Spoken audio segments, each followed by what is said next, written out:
오늘 하나님의 말씀 보겠습니다. 우리 사무엘하 21장이죠. 21장 우리 1절 한번 다 같이 읽을까요? 시작.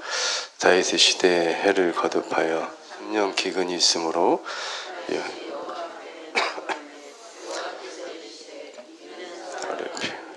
흘린 그의 집으로 말미암음이니 그가 기브온 사람을 죽였음이라 하시니라. 아멘. 오늘 1절 보시면 지금도 3년 가뭄이면 굉장히 심각한 재난이죠. 근데 고대 시대부터 이 나라에 가뭄이 들면은 이렇게 왕들은 기우제를 지내거나 또 이 수라상에 이 반찬 가지수를 줄였습니다. 그런데 이제 가뭄이 3년 정도면 왕의 식탁이라도 민심 때문에라도 밥에다 이 간장만 먹기도 할 정도로 이 다윗은 오늘 민심도 수습해야 되고 여러 가지 대책도 수립해야 되는데 그러기 전에 다윗은 어떻게 하였다고 지금 기록하고 있습니까? 다윗이 여호와 앞에 간구하였다라고 기도하고 이렇게 기록하고 있습니다. 즉 세상의 왕들과 다른 이 다윗의 가장 큰 특징이 바로 기도하였다는 것이죠. 다윗이 여호와 앞에 간구하며 이 원어로 보면은 다윗이 여호와 이 오늘 성경에는 아페라고 되어 있는데 이 아페란 말이 이 히브리 말로 원어로 보면 파님이라고 되어 있어요. 파님. 이 파님이란 말은 페이스, 얼굴이란 뜻입니다. 그래서 원어로 원래적으로 하면은 다윗이 여호와의 얼굴을 구하였다라고 되어 있습니다. 그래서 이 여호와의 얼굴을 구한다는 것은 특히 이제 구약 성경이 많이 나오는데요. 하나님께 단순히 이 기도했다 정도를 넘어서 이 얼굴과 얼굴을 대면하듯이 그 깊고 친밀한 관계성 속에서 이 다윗이 하나님과 영적인 교제 기도를 한 것입니다. 또 모세가 대표적이죠. 하나님 얼굴을 구했던 모세. 이처럼 다윗은 큰 환난과 어려움이 닥쳤을 때 뭐부터 했다고요? 기도했다고 하는 것입니다. 그렇다면 우리의 삶은 어떨까요? 우리의 삶에서 이런 재난과 같은 또는 어려운 일이 닥쳤을 때 가장 쉽게 하는 일이 무엇일까요? 가장 쉽게 하는 일이 바로 남 탓이 아닐까 생각을 합니다. 다윗은 기도를 하러 들어갔는데 어떤 일이 안 되고 또 어떤 일이 시험이 닥쳤을 때 가장 인간 본성으로 살 수 있는 것이 바로 남편, 또 아내, 자식, 부모 이렇게 탓을 하는 것이 창세기 성경의 시작도 보면 죄를 짓고 하나님께서 왜 그러냐 했을 때 어떻게 해요? 바로 아내를 탓하는 것이죠. 저희 모습과 같기도 한 것 같은데 그래서 더 이상 누구 탓을 못하면 어디까지 올라가요? 조상까지 올라가는 거예요. 조상까지 올라가는 것이죠. 그래서 잘 되면 보통 내 탓하는데 뭔가 안 되고 뭔가 이렇게 시험과 어려움이 있을 때는 이 인간의 DNA가 탓을 한다는 거죠. 근데 이제 반대로 그런 일 있을 때 또 남을 탓하는 사람도 있는데 착한 사람들이 있어요. 누굴 탓합니까? 모든 게 다 내 탓이에요. 모든 게 다 내 탓이에요. 그러면 그것도 착한 분들의 특성이에요. 근데 이게 너무 반복되다 보면 이제 우울증 오는 거죠. 남 탓도 굉장히 위험하고 자기 탓도 우울증 오는 거예요. 그래서 우리가 남 탓과 자기 탓하기 전에 우리는 어디로 가야 됩니까? 다윗처럼 기도의 장소로 가야 될 줄 믿습니다. 그래서 기도의 사람은 문제가 닥쳤을 때 바로 기도의 자리로 나아가는 것이죠. 그리고 오늘 1절 말씀처럼 다윗이 여호와의 얼굴을 구하였다. 그래서 이제 하나님께서 바로 1절에 나오죠. 여호와께서 이르시되 라고 응답을 해 주십니다. 사울의 피와 그 흘린 그의 집으로 말미암아 그가 기브온 사람을 죽였다.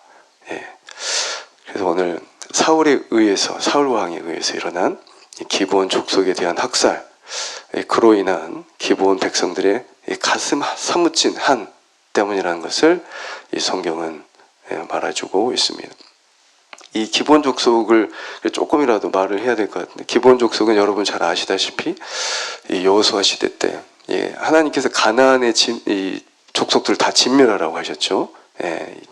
그런데 이들이 조금 연기를 해가지고, 왜 그런, 자기들도 굉장히 강한 아모리 족속이었지만 하나님의 함께 한다는 걸 알았기 때문에 이 지혜로운 이 장로들과 그들이 그래서 여호수아를 좀 속이죠. 그리고 멀리서 왔다, 우리는 가까이 있는 사람들이 아니다. 근데 알고 보니까 바로 코앞에 있는 부족이었던 거예요. 그래서 상호간에 이미 여호수아는 하나님께 묻지 않고 그 일을 했기 때문에 이미 하나님의 말로, 하나님의 이름으로 상호간에 맹세, 언약을 맺었던 것이죠. 그래서 비록 이방 족속이었지만 여호와의 이름으로 언약을 맺었기 때문에 여호와의 보호 아래 하나님의 백성이 된 것입니다. 그래서 우리 2절 한번 보면, 기브온 사람들은 이스라엘 족속이 아니라고 말하고 있죠. 아모리 사람 중에 남은 자고, 우리 다 같이 읽을까요? 이스라엘 족속들이 전에 그들에게 맹세하였거늘, 어떻게 했다고요? 이스라엘 족속들이 전에 그들과 맹세를 하였다는 거예요. 이스라엘은 항상 하나님의 백성이었기 때문에 하나님의 이름으로 맹세를 하게 되는 것입니다. 그래서 그런 맹세, 하나님의 언약 안에 있었던 그들이었죠. 그런데 바로 이어지면 이 사울이 나오죠. 사울이, 다 같이 읽을까요? 사울이 이스라엘과 유다 족속을 위하여 뭐가 있었습니까? 열심히 있었어요. 그들을 죽이고자 하였다. 이 사울의 특징, 가장 두드러진 특징이 하나 있었는데, 바로 열심히 있는 사람이었다는 것입니다. 열심은 있었어요. 굉장히 중요하고 우리가 인생을 살아가는 데 있어서도 굉장히 중요하죠. 그런데 이 열심이 하나님을 향한 열심, 다윗은 어떤 열심이에요? 하나님을 향한 열심, 말씀에 입각한 열심이었는데, 바로 사울은 이 자신의 열심, 이 민족을 향한 열심. 그래서 민족을 향한 열심도 굉장히 좋은 것입니다. 애국자죠. 그런데 이게 하나님과 함께 가지 않으면 뭐가 되는 거예요? 다른 민족을 청소해버리는, 이 히틀러처럼 이방인들도 자기도 블레셋과 여러 민족과 전쟁을 하고 있는데, 우리 국가 내에서도 또 이 사울의 고향이 어디입니까? 기브아예요. 같은 기브라고 들어요.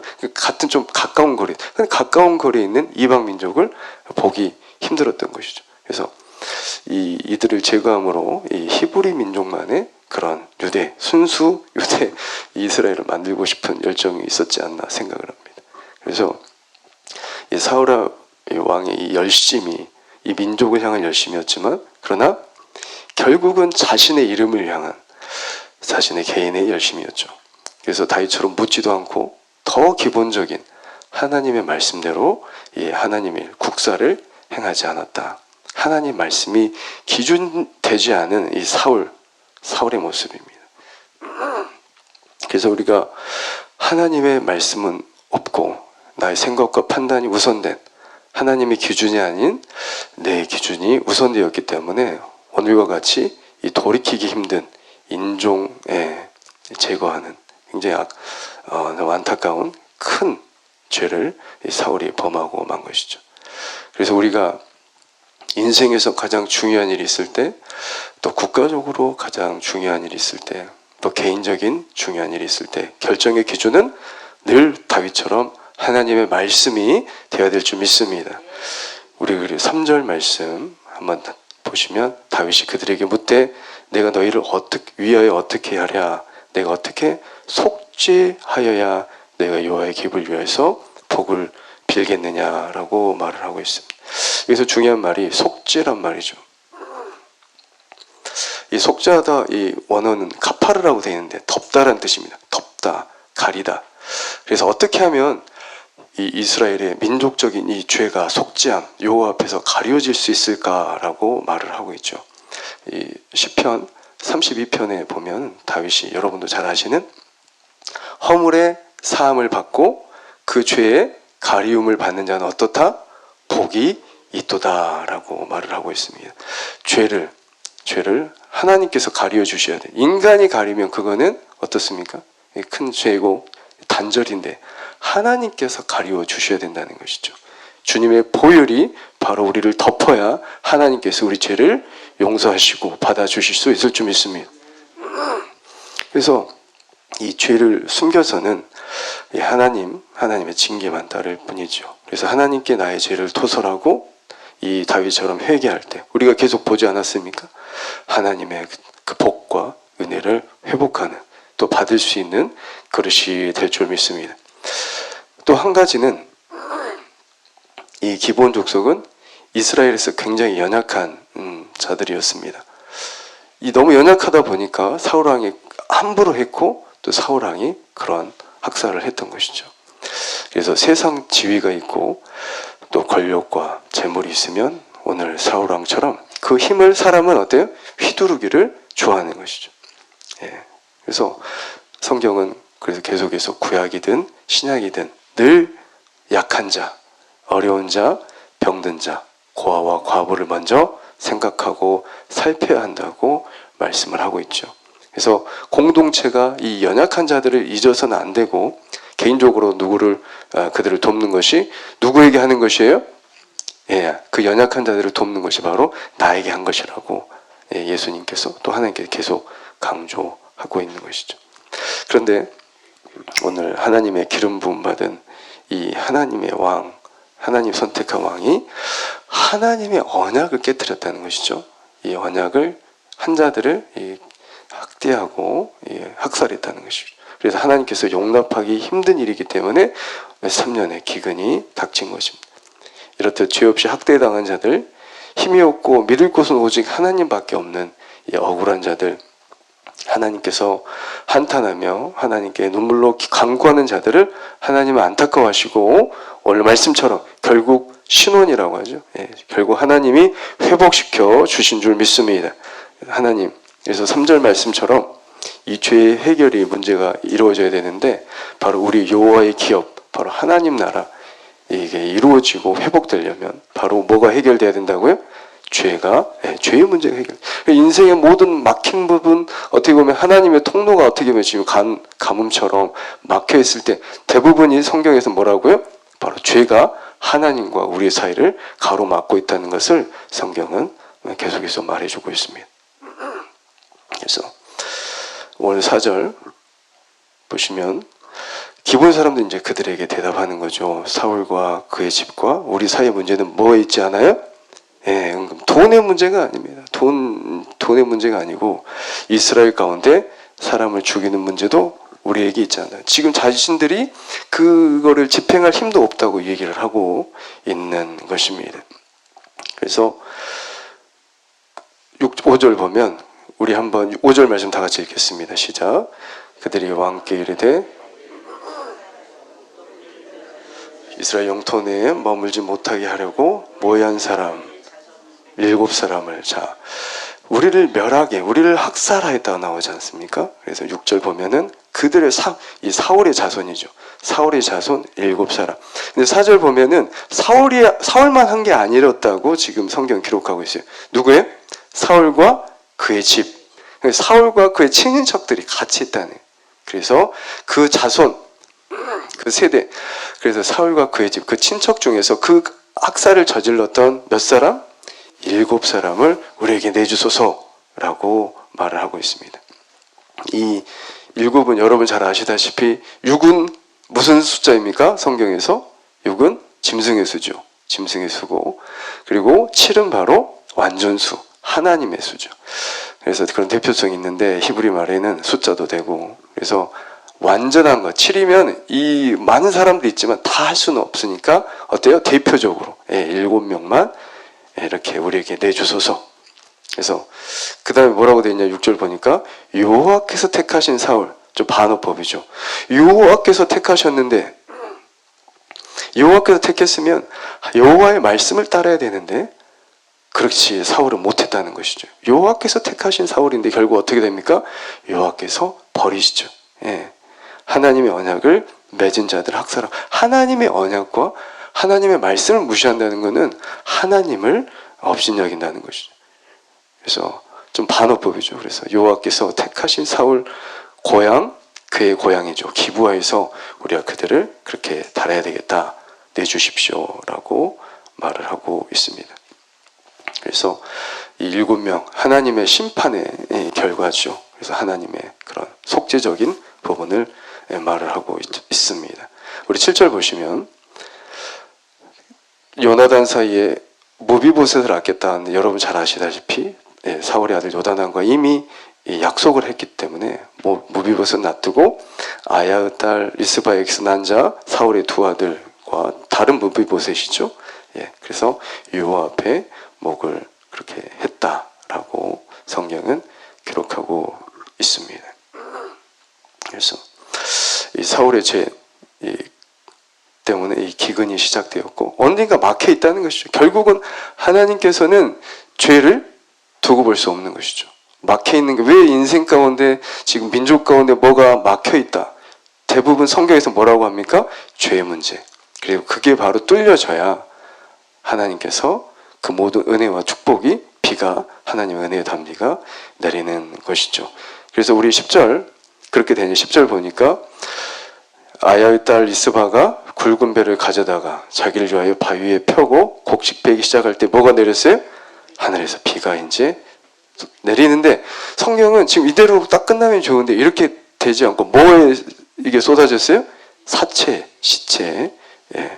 그리고 이 리스바라는 사람 여러분 계속 보면 사울의 첩이라고 한 장 넘기면 나오는데 11절 보면 아야의 딸 사울의 첩 리스바가 행한 일이 다윗에게 알려졌다. 이 리스바라는 사람 사울의 첩이었고 그런데 사울의 가족이었죠. 그런데 그 자기 보면은 우리 7절 8절 보시면 아야의 딸 리스바에게서 난 자 사울이 몇 명 났어요? 이 사람 중에 이 7명 중에 2명이 자기 아들이었던 거예요. 얼마 마음이 너무나 찢어졌겠어요. 그래서 그 굵은 배를 가져다 자기 배에 있고 바위 위에 펴고 비가 오지만 시체에 낮에는 뭐예요? 공중에 새가 앉지 못하게 하고 우리 10절 보면 밤에는 들짐승이 범하지 못하고 계속 자기 아들 2명이 있으니까 밤낮으로 지키는 거예요. 왜? 그리고 이들은 폐위되어 있긴 했지만 왕족이었다고 그런 부분이 있기 때문에 명예를 위해서 밤낮으로 지키는 거예요. 어머니의 그 마음이 얼마나 사무쳤겠어요. 그 시체를 나시면 새들이 와서 쫓으니까 새들을 쫓고 밤낮으로 그 더위와 그 또 비와 모든 환경 속에서 이 리스바란 여인의 희생 그리고 그 사랑이 이 11절 보면은 누구에게 결국 알려집니까? 다윗에게 알려졌다는 것이죠. 다윗이 가서 그들일 뿐만이 아니고 사울의 뼈와 요나단의 뼈, 길르앗 야벳 사람이 갖고 있었던 그래서 그거를 다 그들이 가만히 가져왔다는 것이죠. 우리 13절 말씀 다 같이 읽도록 하겠습니다. 다윗이 그곳에서 사울의 뼈와 그의 아들 요나단의 뼈를 가지고 올라오매 사람들이 그 달려 죽은 자들의 뼈를 거두어다가 계속해서 읽겠습니다. 사울과 그의 아들 요나단의 뼈와 함께 그의 아버지 기스의 묘에 장사하되 모두 왕의 명령을 따라 행하니라. 그 후에야 하나님이 그 땅을 위한 기도를 들으신. 어디다 밑줄 그어야 되겠어요? 그 후에야. 창세기에도 22장이 어때요? 여러분 잘 아시다. 아브라함은 계속하지만 이 아들을 향하여서 칼을 들었을 때 하나님 뭐라고 하세요? 성경에 이제야라고 하시죠. 이제야 내가 너희 마음을 알겠다. 그 후에야 하나님이 그 땅을 위한 그때 기도가 응답되는 것입니다. 비는 내렸지만 하나님께서 지금 그 후에야 굉장히 중요합니다. 하나님 그 땅을 위한 기도를 들으셨다는 것이죠. 정말 그 아들의 그 사체를 지키고자 밤낮을 세워가며 그 어머니의 희생의 사랑이죠. 사울의 죄 때문에 기간이 시작됐고 개인의 죄가 아닌 한 민족의 죄 그렇기 때문에 온 나라가 고난을 받는 하나님의 그 심판을 받는 그로 인해서 열매가 없는 황량한 고난 시절에 7명이 죄값을 치르고 드디어 비가 한 방울씩 떨어지고 근데 사체에 떨어지다 땅에 떨어져야 되는데 사체에 떨어져. 그런데 비가 오면 그렇게 이야기가 마무리돼야 됨에도 불구하고 그 죽은 자들 속에서 밤낮으로 그 어머니 살인적인 더위와 비바람 속에서 시체를 지키는 한 여인 그 아들을 향한 모성애 그 가족 자신은 폐위됐지만 그 가족을 향한 사랑과 헌신, 그 한 어머니, 왜 성경이 기록하고 있을까요? 정말 뜻이 있기 때문에 성경은 기록하고 있는 줄 믿습니다. 이야기가 끝났어요. 그러나 한 여인의 그 사랑과 희생, 그 희생의 사랑으로 정말 그 가족이 어때요? 결국은 한 곳에 다 장사됐어요. 그리고 그 사울 왕이 폐위됐지만 명예를 실추시키지 않았어요. 누구 때문에? 그 여인의 희생적인 사랑 때문에 다윗이 감동, 이스라엘이 다 감동 얻은 거예요. 다 하나님의 명령을 따라서 왕명에 의해서 다시 복권되는 것이죠. 죽었지만. 그래서 이 죽은 자들 속에서 정말 그 한 여인의 그 죽은 아들을 위한 그 모성애와 가족을 향한 그 사랑과 헌신, 그래서 그 어머니의 희생과 사랑이 다윗의 마음을 감동시켰고 이스라엘 전역을 감동시켰고 결국은 하나님께서 그 후에야 그 땅을 위한 기도를 들으셨다고 말을 하고 있습니다. 그래서 우리가 오늘 말씀 1절부터 보면은 이 하나님은 사랑이시지만 맞는 말이 굉장히 중요하죠. 그러나 하나님 어떤 하나님이세요? 사랑도 있으시지만 공의의 하나님이신 줄 믿습니다. 여러분도 많이 들으셨겠지만 정의의 하나님이라는, 정의의 하나님. 언젠가는 그 정의를 세워주시잖아요. 광주도 마찬가지 않습니까? 5.18 우리만 있어서 몰랐어요. 그런데 그 당시에 독일 사람들, 또 여러분 잘 아는 우리 1층이 무슨 벨이에요? 유진벨.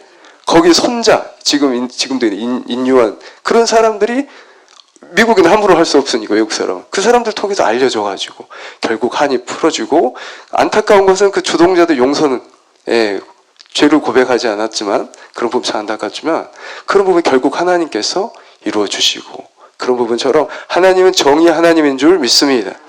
하나님. 그래서 예수님께서 사랑만 있다면, 하나님의 사랑만 있다면 십자가가 있을 필요가 없죠. 천국만 있죠. 어디 지옥이 있겠어요. 결국 하나님의 공의, 그 공의, 우리의 죄의 문제가 가장 중요하기 때문에 예수님을, 바로 하나님이 하나밖에 없는 아들을 십자가에, 그 나무에 매달려서 죽기까지 우리를 사랑하신 그 사랑, 그리고 그 공의를 우리가 잊지 않아야 될 줄 믿습니다.